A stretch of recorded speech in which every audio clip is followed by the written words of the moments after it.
KY3 News starts now. I ask for all Missourians for their thoughts and their prayers for the families and victims of this incident. Tragedy on Table Rock Lake. 17 people now confirmed dead. 9 of those victims from the same family after a ride the Ducks boat capsized and sank during very strong wind and very rough water last night. In the wake of this tragedy, Governor Parson has ordered all flags at state and government offices to be flown at half-staff until sunset next Friday.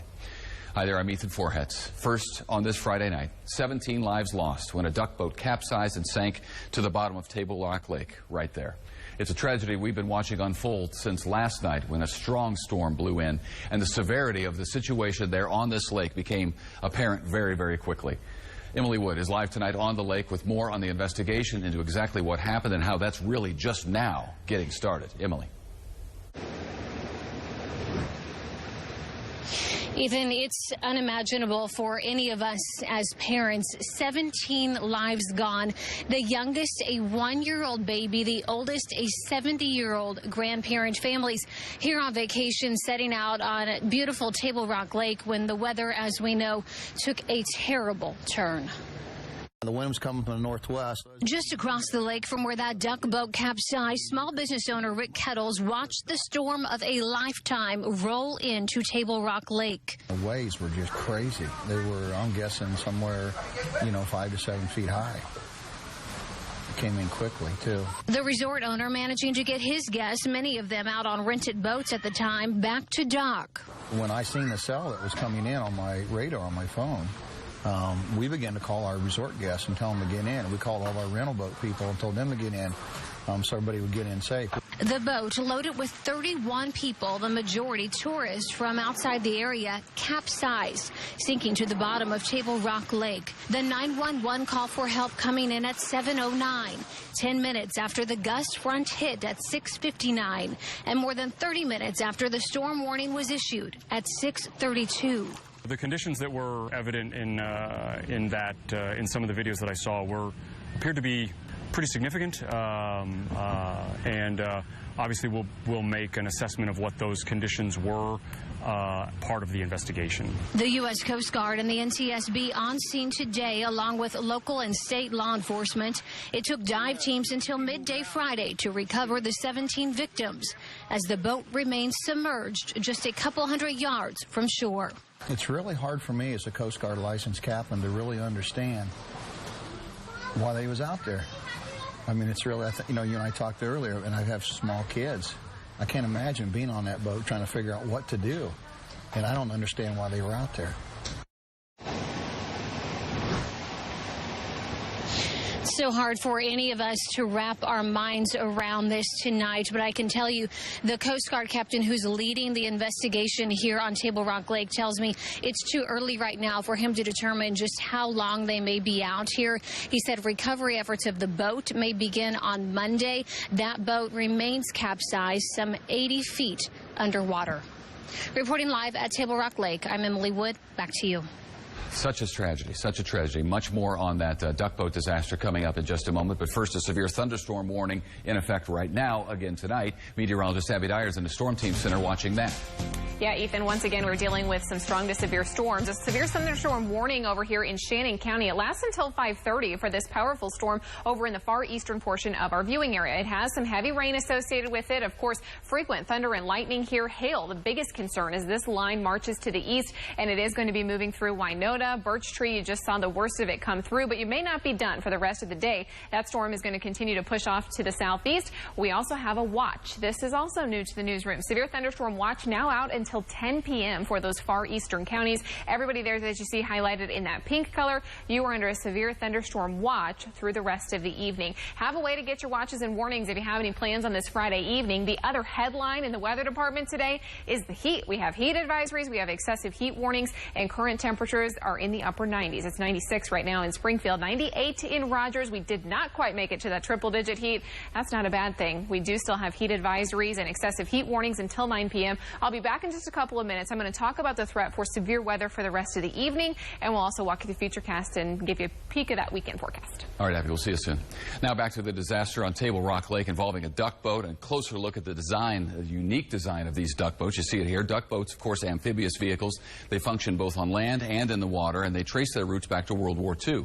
The dimensions of today's boats can vary, but we know the World War II models that they were modeled after are 31 feet long, a little more than 8 feet high, and then 8 feet wide across. Without passengers, they weigh about 7 tons or 14,000 pounds. Duck boats hold 30 passengers, 1 to 2 crew members. We know yesterday's Ride the Duck boats had 2 crew members on board. On the Ride the Duck boats in Branson, the life jackets are stored above the passengers, above their heads right here in compartments here. They have sizes for adults and for kids. There's also only one entrance and exit from the boat, and that is the back ramp right here. And there is a canopy that comes over the top that can make it difficult to get out in a situation like we had yesterday. And we want to show you this now, dramatic video of the duck boats before the trailing one in this video is the one that sank. This is shot from the Branson Bell. This is our vantage point. It shows the severity of the storm, and from this vantage point, it really is a horrific sight. You feel for these people, and it leads the viewer to think what has to be happening on that boat. The panic setting in for those poor people on board this, wondering are they going to survive on board both of those 2 duck boats as you see them struggling there. But then we also have some other video from inside the first duck boat in that video, and you see it here, and it kind of tells a little bit of a different story. I was surprised to see that there wasn't a panic inside this first duck boat, even though the waves were high. You can see the people there kind of enjoying themselves a little bit. At one point, you do hear a man say, this is not good. But you can see the 2 captains there. They don't appear to be overly concerned, although they're together working. These folks don't appear to be overly concerned, and certainly not worried enough thinking it was a life and death situation, because nobody's putting on life jackets. And in fact, we know now that no one on board that duck boat put on a life jacket. They weren't worried about capsizing. And please hear me, I'm not being critical of the passengers' judgment in this case, because they don't know. They're visitors from out of town. They think maybe this happens all the time and that the duck boat can handle it. But it's just an observation. It shows the different mindset inside was much different from the mindset shot over here by the Branson Bell, the people shooting that video who were very concerned about the safety of the people in those duck boats. Again, the video from inside here is the first duck boat. This is the one that made it safely out of the water. The second boat, as we know, did not, and we can't know for sure, of course, what the mindset was on that second boat that was overtaken by water, or whether or not they attempted to get life jackets, just unfortunately too late. We do know that Missouri law requires boaters to have a U.S. Coast Guard approved life jacket on board and accessible for each occupant of the boat. And in this case, there were 31 people on board. Linda Russell actually spoke with a family from Texas who shot that video and has their reaction tonight. Well, Ride the Ducks is closed today. I spoke with some Branson visitors who rode these ducks just yesterday, moments before the accident. Pat Williams and his new bride were on a duck just coming out of the water when the storm hit. He says the winds were so strong it was blowing their duck even on land, and he saw jet skis flipping in the waves. He says their crew carefully addressed safety before the ride, and he feels certain those in the accident didn't have time to react. If you look at those life jackets, they're hanging from the ceiling. They are bulky, they are cumbersome. The size of the seats, my wife and I was a tight fit in the seat. Wearing those life jackets would have been immensely uncomfortable, and as hot as it was, that storm came in with such a fierceness, in just a matter of seconds it rolled in. Paul Lemus and his family of 7 were on another duck out on the water when the storm hit. They took this video while heading back to shore. He says when the wind and waves picked up, they turned around early. He now feels very fortunate they made it back. They saw another duck on the water but lost sight of it. Then later heard about the accident. We're praying for those families, and I'm sure they came to Branson just like we did, looking to have a good time, spend some good family quality time. And it's just it's really sad, and it's just an awful feeling to know that they're not going to make it back home. For those I spoke with, this tragedy has truly changed their Branson vacation. Pat and his new wife are headed home early to hug their loved ones. In Branson, I'm Linda Russell. And we can tell you now 3 candlelight vigils are planned tonight to remember the victims. All of those vigils at 9 o'clock tonight. The first begins at the Ride the Ducks office there on the 76th Strip in Branson. Then there's a candlelight vigil on Table Rock Lake at the Tiki Bar located at 611 Rock Lane. You're asked to take candles, flowers, and balloons for that ceremony. And Brookside Church in Branson is holding a vigil as well. That church located at 2193 State Highway F. And we were talking about the conditions on the lake at the time and the severe thunderstorm warning that was issued prior to that, and then once the storm hit, it hit quickly, right? It hit quickly, yeah. So in severe thunderstorms like this, the winds can go, from 0 to 60, for lack of a better term, very quickly. So I wanted to show you, too, there was not only a severe thunderstorm warning on this storm, we had a watch out that was issued at 11:20 a.m. So for hours, all day yesterday, that's the pink box that you see here. That's the severe thunderstorm watch. And we had a handful of storms that we were talking about through the early afternoon hours. As I walk you through time, this is the storm system that eventually came together. It was warned the entire time. Just south of Kansas City, it had those yellow boxes on it. Those were severe thunderstorm warnings. And of course, the warning for Table Rock Lake in the Branson area, it came out at 6:32 and lasted until 7. Now, what time did the winds actually pick up? I went back and I looked at that radar image. It actually happened. Those winds started to kick up 60 to 70 miles an hour over Table Rock Lake right at about 7 p.m. So 6:59, we saw that gust front reach. So the gust front was about 10 miles out ahead from the parent storm. It's very likely that the sun was still out when the winds hit. Wow. But the warning was in place, and it's one of the reasons we tell you those warnings are so important. Heed the warning. Have a way to get your weather information. And boaters typically take that so seriously. Yeah. I had a friend who was out on the water yesterday and said he knew it was coming and got off, worried about this very thing. Tragic. Next year at 5, a look at the 1954 incident at the Lake of the Ozarks when a tourist boat capsized with 13 people on board. We'll show you how these two incidents share some similarities. Last night's duck boat tragedy on Table Rock Lake is reminiscent of one that happened back in 1954 at the Lake of the Ozarks when a tourist boat capsized with 13 people on board. Andrew Havranek is live tonight at Lake of the Ozarks with more on our team coverage of how these two incidents share some similarities. Andrew. Ethan, back in the 1950s, the Grand Glaze boat used to be docked right here, not too far from the Bagnell Dam. Those 13 people got on that tour boat on Memorial Day weekend 1954, and just about half wouldn't make it back to shore. It was really a tragic day, and it's still been the worst single boating fatality accident at Lake of the Ozarks since the lake began back in the 1930s. Passengers boarded the Grand Glaze excursion boat Memorial Day weekend 1954. They got on and off several times because of bad weather in the area. And after about the third one of those getting on and getting off, they said, okay, looks like it's good, go ahead and go. But the captain of the boat, Perry Graham, who did an interview with KOMU 8 News in Columbia 4 years ago, was still concerned. I told Johnny Locke and Glenn Wood, I said, I don't think we ought to go out.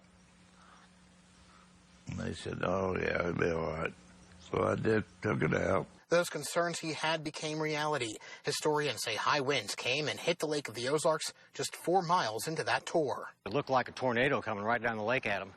So he tried to get the boat back around the island, and he didn't quite make it. Storm hit, capsized the boat. Everybody on board was thrown overboard. 6 people died. 2 of them have never been found. There were many rumors swirling about a newlywed couple from Chicago who disappeared. Rumor has it they were on the boat, but historians have doubts. The bodies were never recovered. They were never found. It's fairly certain they were not on that boat. What happened to them, we don't know. The hotel room they had all their belongings. Their car was here and everything. They were gone. That end is still a bit of a mystery. Now, the Grand Glaze boat actually was used again for tours shortly after that capsize incident. It later burned in the 1970s while it was in storage. Captain Perry Graham, who was the captain of that ship back in 1954, passed away just in 2016. Reporting live tonight from the Lake of the Ozarks, I'm Andrew Havranek. All right, thanks for that, Andrew. Scattered storms across the area right now. In fact, there's a thunderstorm warning in effect right now. Abby's in next to tell us about that and more on that heat advisory that's in effect for a while now. And now, your KY3 Storm Team forecast. Hey everybody, at 5:19, we are looking at more storm development on the radar picture here. This is a 2-hour loop that I'm showing you. We haven't seen much rain so far today. It's been hot and humid. We've certainly had some passing clouds from time to time. And one strong thunderstorm is over here in the eastern portion of Shannon County. That is moving out of the viewing area, but we have some new development that I want to tell you about. The first one, we'll take a look at that storm cell over in Shannon County. We are under a warning out here, so if you do live in the far eastern portion of the viewing area, there's a whole lot of thunder and lightning in this, likely some hail possible out of this storm, and it is going to be moving on to the east in effect until 5:30. That's east of Winona. New development, though, over here just north of Seymour, right along and north of Highway 60. And then as we take a wider view back up to the northwest, see all this new development up near Stockton, Bolivar, Osceola, seeing a little bit of light rain at this point. It's scattered in nature and non-severe right now, but I'm going to keep a close eye on this because I think as the afternoon wears on, we could see some of this get strong to severe. Again, the biggest risks for us are going to be for hail and high wind. There is a severe thunderstorm watch out until 10 p.m. Over here in these far eastern counties. Notice that we do include Douglas County all the way back through portions of Ozark County, and then our far counties in northern Arkansas and north central Arkansas are included in that watch. Temperatures today, hot, 97 in Springfield. We did not make it to the triple-digit mark. That's not necessarily a bad thing. We have seen temperatures, though, in the upper 90s, but look at some of these numbers just to our southwest. It's 108 degrees. That's the actual temperature right now in Fort Smith. So we're kind of just right on the fringe of all the heat and humidity. 109 out in Stillwater. It's 77, though, in Mountain Grove with some of that rain-cooled air, and we have 98, the current temperature in Rogers. Here's a look at the heat advisory and the excessive heat warnings that are in place. Now, these expire at 8 p.m. in our Missouri counties, 9 p.m. in northern Arkansas. Heat advisory is the orange color that you see here, and the excessive heat warning is the more extreme of the two in the far southern tier of our Missouri counties. Here's the picture from the KY3 tower. You can see a good deal of cloud cover out there. Temperatures are limited, and they're heading back downhill at this hour. We're at 96 here in Springfield. North wind in place, 16 miles an hour, and dew point temperatures, they're dropping. They're in the upper 60s right now.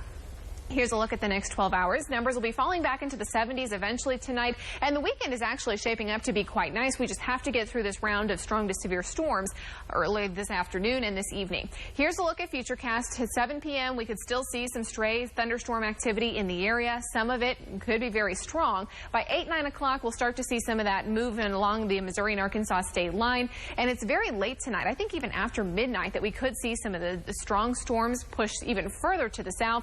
The good news that I have for you is that as soon as this is south of here, we're going to see nicer conditions set up for the weekend. It will be less humid, and the temperature is going to back off too.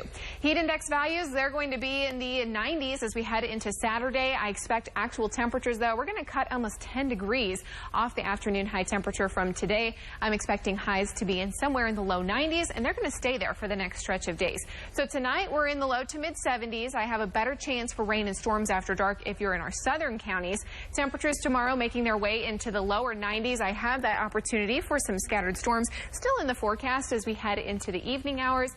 Do keep an eye on the radar. Have a way to get your watches and warnings tonight with hail and high wind in the forecast. Otherwise, the 7-day forecast looking near normal with highs either side of that 90-degree point. All right. Next, dealing with rough water. Straight ahead, what you need to do if you find yourself out on the water when a storm rolls through. The duck boat disaster is leading to some legitimate questions tonight, including, do you know what to do if you're caught in a storm while out on a boat in the middle of weather like this? Braden Berg spoke with a boating expert about that. The Ride the Ducks boats were traveling into the wind and the waves, and a boat expert that I spoke with said that's exactly what you're supposed to do in a stormy situation. Ben Gillum says the front of boats are designed to break the waves, and trying to drive with the waves leaves the risk of water coming over the back and possibly drowning out the engine. But he also said to shift the weight to the back of the boat so that the nose of the boat stays up to keep the water out. And Gillum warned about hitting waves sideways because people can be thrown off the boat, and it's a good way for water to get in and sink it. And it's better to use half or 3/4 throttle rather than full throttle because that keeps the nose of the boat up. But if the weather is severe enough, just beach the boat as fast as you can. And it's a lot easier to fix a boat than it is a person. I mean, we are very capable of recovering a boat from the shoreline. You know, you might be stranded there for a little bit on the shoreline, but you're still safer that way. If you're ever stuck in a storm, avoid the wide open areas of the lake because that's where the wind and the waves will be the largest. Reporting on the Stockton Lake, I'm Braden Berg. And maybe most important, preventively know what's coming. Keep an app handy so you know what the radar looks like before you go out on the water. We're back after this. Another active night. Yes, so this is a 2-hour loop on the radar picture. We've already had that severe thunderstorm warning over in the eastern Ozarks, Shannon County until 5:30. The good news is that's moving out of the Ozarks. The bad news is we have some more developing. It's non-severe right now, but this is what we're going to be watching, and Ron's going to have the latest for you on KY3 News at 6. All right, we hope you join us at 6. Much more on the duck boat disaster. We'll see you then.